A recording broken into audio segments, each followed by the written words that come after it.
अस्सलाम वालेकुम, welcome to channel once again. आज फिर से आप लोगों के लिए एक और क्लास लेके आए हूँ। आज हम जावास्क्रिप्ट का जो प्रोग्रामिंग का एक इम्पोर्टेंट पार्ट जो है वो हम आज पढ़ने वाले हैं, वो है फंक्शन। फंक्शन क्या है?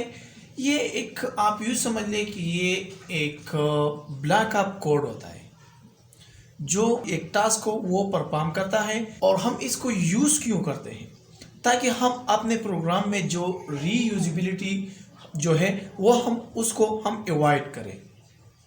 फंक्शन हम इसलिए यूज़ करते हैं। अगर आपने एक अच्छा प्रोग्रामर वो प्रोग्रामर होता है जो उसका जो प्रोग्रामिंग होता है, जो सोर्स कोड होता है वो मोर रीडेबल हो, तो वो एक अच्छा प्रोग्रामर है। तो यहाँ पे फंक्शन करता क्या है कि आपका जो कोड है आपने एक दफ़ा लिख लिया तो आपको दोबारा लिखने की कोई ज़रूरत नहीं पड़ेगी, आपने जस्ट उसको कॉल करना होता है। Function is a block of code that perform some action. हम इसको कॉल करते हैं बाय इट्स नेम, ठीक है। तो हम स्क्रीन पर चलते हैं और इसको देख लेते हैं।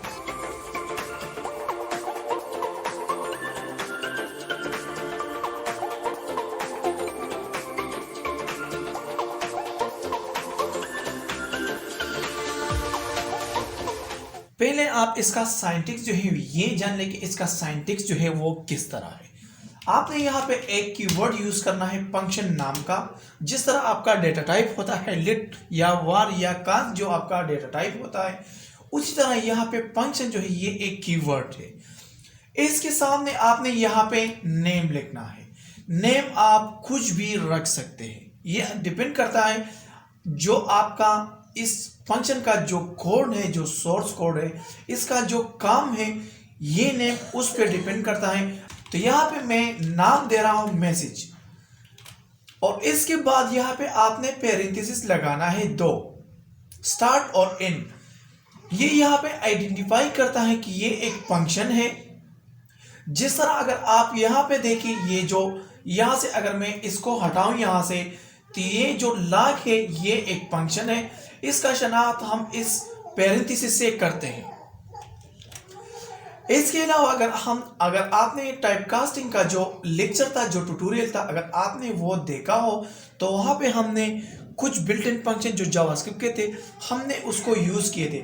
तो वहां पे भी यहाँ पे अगर आपने देखा हो तो स्ट्रिंग के हमने एक कीवर्ड यूज किया स्ट्रिंग, उसके बाद यहाँ पे ये पैरेंथेसिस थे, तो ये शनाख्त है फंक्शन का, ठीक है। तो आपने यहाँ पे पैरेंथेसिस लगाना है, उसके बाद आपने कर्ली ब्रेसेस लगाना है। ये जाहिर करता है कि इसके अंदर ये इसका बॉडी है, इसके आपने यहाँ पे कोड लिखना है, इसके अंदर आपने यहाँ पे सारा कोड लिखना है। तो ये इसका साइंटिक्स हो गया। यहाँ पे मैं एक कोड लिख लेता हूं console.log, और यहां पे मैं लिख रहा हूं congrats it's world। इसको कर लेता हूं मैं सेव। यहां कंसोल में अगर आप राइट साइड पे देखें तो यहां पे ये मैसेज जो है ये मुझे अभी तक नहीं मिला। इस फंक्शन को एक्टिवेट करने के लिए आपको इसको कॉल करना पड़ेगा।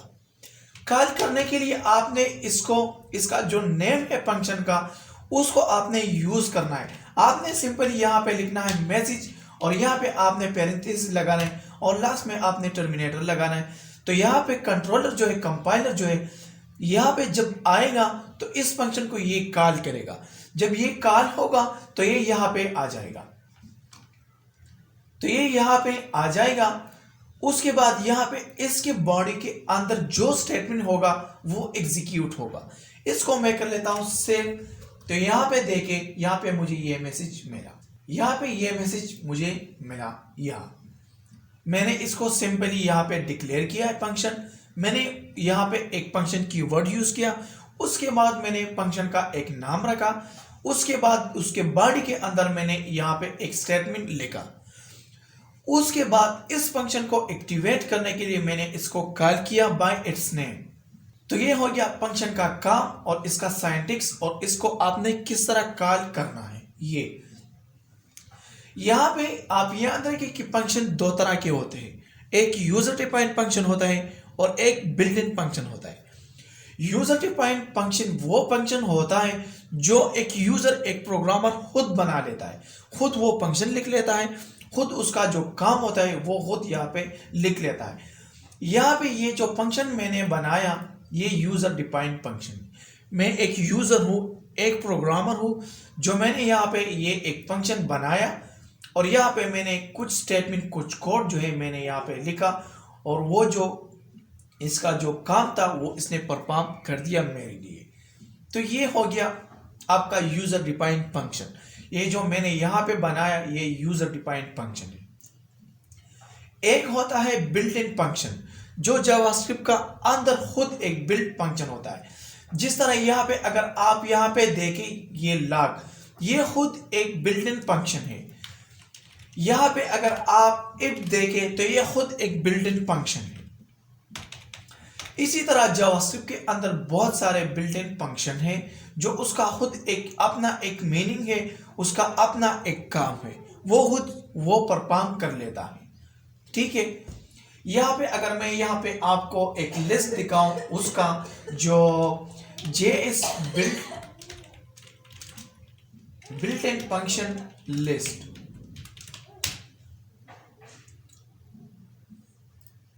यहाँ पे मैं एक रेंडम एक यहाँ पे ये एक वेबसाइट है, मैं इसको यहाँ पे ओपन कर रहा हूँ। चलो ये इतना अच्छा नहीं है, मैं कोई और यहाँ पे ओपन कर रहा हूँ। यहाँ पे देखिए ये कंस्ट्रक्टर, ये जो है ये एक फंक्शन है बिल्ट, इसका अपना एक काम है। यहाँ पे टू एक्सपोनेंशियल ये एक फंक्शन है बिल्ट इन। यहाँ पे टू फिक्स ये भी बिल्ट इन फंक्शन है। To string, to precision, to string, ये सारे वैल्यू आप, ये टाइप आप, ये सारे जो हैं जावास्क्रिप्ट के बिल्ट इन फंक्शन है। इसके अलावा यहाँ पे आप पैरामीटर जो है वो भी आप पास कर सकते हैं। यहाँ पे मिसाल के तौर पे यहाँ पे मैं एक वेरिएबल डिक्लेयर कर रहा हूँ वेयर नाम का, और यहाँ पे मैं लिख रहा हूँ नंबर। इसको मैं एक वैल्यू भी असाइन कर लेता हूँ 5, और यहाँ पे मैं एज ए पैरामीटर में इसको अपने साथ ऊपर जो मेरा जो फंक्शन है वहां पे ये कॉल कर सकता हूं और अपने साथ ये वैल्यू मैं वहां पे भेज सकता हूं। यहाँ पे आपने सिंपली लिखना है नंबर। आप इसी तरह वेरिएबल का नाम भी लिख सकते हैं और आप यहाँ पे डायरेक्टली भी आप कोई वैल्यू यहाँ पे दे सकते हैं। वो वैल्यू यहाँ पे स्ट्रिंग भी हो सकता है, नंबर भी हो सकता है। मैं चाहता हूं कि ये जो नंबर है ये मैं अपने साथ ले चलूं। यहाँ पे ये यहाँ पे मैं यहाँ पे इसको ले आना चाहता हूं। मिसाल के आप यूं समझ ले कि आपके पास एक ग्लास है, उसके अंदर दूध है, तो आप किसी और को देना चाहते हैं। लेकिन अगर आपने ये ग्लास जो दूध का है आप इसको देना चाहते हैं, उसके मीन के आप ग्लास जो है वो देना नहीं चाहते, उसके अंदर जो दूध है वो आप देना चाहते हैं, तो उसके लिए एक अलग कंटेनर की जरूरत पड़ेगी आपको, ताकि इस ग्लास का दूध आप इसमें डाल सके। तो इसके लिए यहाँ पे भी आपके पास एक और जो है वेरिएबल आपके पास होना चाहिए। तो मैं यहाँ पे लिख लेता हूं num1, और यहाँ पे मैं यहाँ पे लिख रहा हूं कंसोल डॉट लाइन, और यहाँ पे मैं इस नम को यहाँ पे, और यहाँ पे मैं एक मैसेज भी दे रहा हूँ वैल्यू इज ऑन, और इसको कंटिन्यूट करने के लिए मैं यहाँ पे प्लस लगा रहा हूँ और लास्ट में टर्मिनेटर इसको कर लेता हूँ मैं सेव। तो यहाँ पे देखिए वैल्यू इज 5। यहाँ पे ये जो नम है ये पैरामीटर है, और ये पैरामीटर जो है ये एक्चुअल पैरामीटर हम इसको कहते हैं। और ये जो पैरामीटर है जिसको मैंने एक वैल्यू दे दी, मीन के मैंने असाइन किया, आप यूं समझ ले, तो ये है एक्चुअल, ये हो गया एक्चुअल पैरामीटर, और ये आपका हो गया फॉर्मल पैरामीटर। इसके अलावा ये नहीं कि आप यहां से सिर्फ एक ही पैरामीटर आप वहां पे ले जा सकते हैं, यहाँ पे आप मल्टी पैरामीटर भी ले जा सकते हैं। आपने जस्ट करना क्या है कि आपने यहाँ पे लिखना है कामा, कामे के बाद आपने यहाँ पे जो वैल्यू देना आप चाहते हैं वो आप यहाँ पे लिख ले। यहाँ पे मैंने लिखा 3 पैरामीटर यहाँ पे हैं, तो आपके पास यहाँ पे भी 3 कंटेनर भी आपके पास यहाँ पे होना चाहिए फिर। तो यहाँ पे मैं एक और लिख रहा हूँ num2 और यहाँ पे मैं एक स्ट्रिंग भी लिख रहा हूँ str, ताकि इसका जो वैल्यू है ये num जो है ये इसको असाइन हो जाएगा, ये वैल्यू जो है ये इसको असाइन हो जाएगा और ये स्ट्रिंग जो है ये इसको असाइन हो जाएगा। तो यहाँ पे मैं इसको कर लेता हूँ कॉपी और यहाँ पे मैं इसको पेस्ट कर रहा हूँ। तो यहाँ पे मैं कर रहा हूँ 2 और इसके अलावा यहाँ पे जो है str है, मीन स्ट्रिंग है, और इसको मैं यहाँ पे लिख रहा हूँ str is, इसको कर लेता हूँ मैं सेव। तो यहाँ पे देखें, यहाँ पे मुझे 5 भी मिल गया, 234 भी मुझे मिला और यहाँ पे ये स्ट्रिंग भी मुझे मिला। तो इसका मतलब है कि आप मल्टीपल पैरामीटर भी आप अपने साथ ऊपर ले जा सकते हैं, ठीक है। तो ये आपका हो गया फंक्शन। इसके बाद इसके अलावा आपका user defined function, built in function हो गया। इसके बाद आपका हो गया पैरामीटर। तो इसको यहां पे मैं हटा रहा हूं यहां से, और इसको भी मैं यहां से हटा रहा हूं। इसके बाद मैं आपको ये मैं कर लेता हूं सेव। तो एक इसके बाद है रिटर्न। रिटर्न एक कीवर्ड है जो आपने साथ यहाँ पे मिसाल के तौर पे ये फंक्शन कॉल हो गया और ये यहाँ पे आया, इसको ये जो वैल्यू है ये इसको मिला, यहाँ पे इसने ये प्रिंट किया और अब ये जो दोबारा फिर से आएगा तो इस फंक्शन को, ये फंक्शन जो बैक आएगा तो ये अपने साथ कुछ रिटर्न करके लाएगा।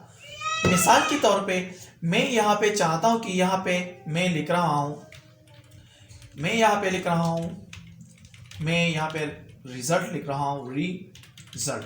यहाँ पे मैंने एक वेरिएबल डिक्लेयर किया और मैं चाहता हूं कि वहां से ये जो है यहाँ पे मैं 2 नंबर ऊपर ले जा रहा हूं, 5 और 5। इसको मैं यहाँ पे ले आ रहा हूं num1 num2 और इसको मैं कर लेता हूं रिटर्न। वैल्यू मैं यहां पे लिख रहा हूं वैल्यू ऑफ num1 इज ये, और इसके बाद यहां पे मैं इसको कंकेटिनेट कर रहा हूं और यहां पे लिख रहा हूं वैल्यू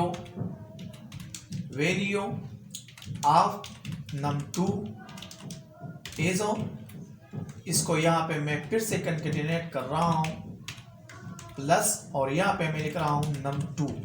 इसको कर लेता हूं मैं सेव। तो यहां पे देखिए वैल्यू ऑफ num1 इज 5। तो यहां पे मैं एक और स्पेस दे रहा हूं ताकि ये वाज़ेह नजर आए। तो यहां पे देखिए value of num1 is 5, value of num2 is 5। दोनों का वैल्यू जो है वो 5 है। मैं चाहता हूं कि इसको सम करूं मैं और इसके जो रिजल्ट है वो मैं रिटर्न करूं और यहाँ पे ये जो रिजल्ट है मैं इसको ये असाइन करूं। तो मैं चाहता हूं कि इसको यहाँ पे लिखूं, यहाँ पे रिटर्न एक कीवर्ड है रिटर्न, और यहाँ पे आप लिखें num1 प्लस num2।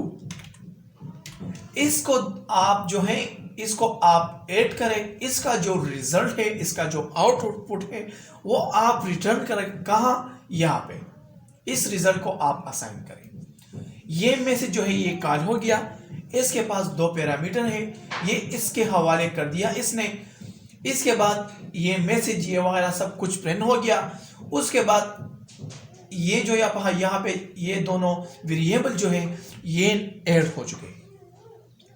इसके बाद यहाँ पे एक रिटर्न की वर्ड है, तो इसका जो रिजल्ट है मीन 5 और 5, इन दोनों को अगर आप ऐड करें तो इससे बनता है 10।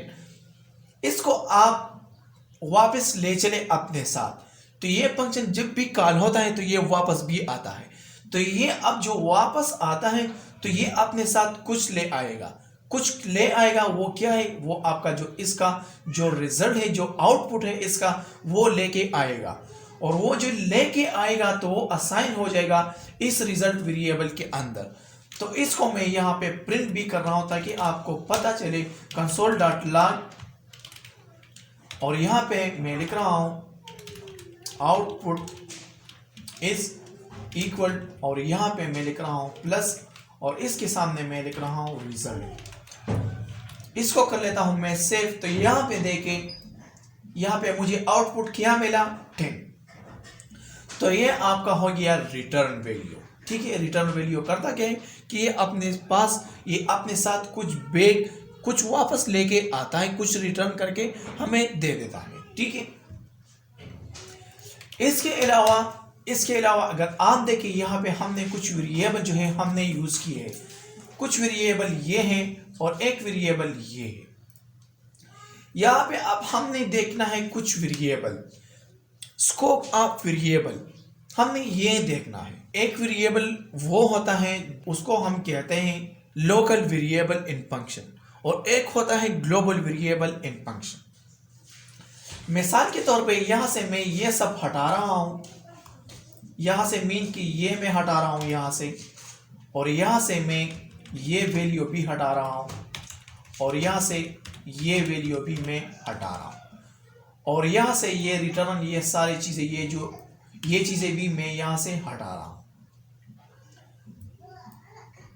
इसको भी यहां से मैं हटा रहा हूं। इसको कर लेता हूं मैं सेव।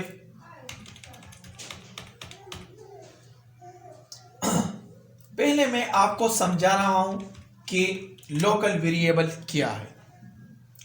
लोकल वेरिएबल वो वेरिएबल होता है जो आप एक फंक्शन के अंदर ही उसको डिक्लेयर कर देते हैं। मिसाल के तौर पे यहां पे मैं लिख रहा हूं वेर ए। ये जो वेर ए है, ये एक वेरिएबल है जो फंक्शन के अंदर है। मैंने इसको अंदर ही यहां पे डिक्लेयर किया।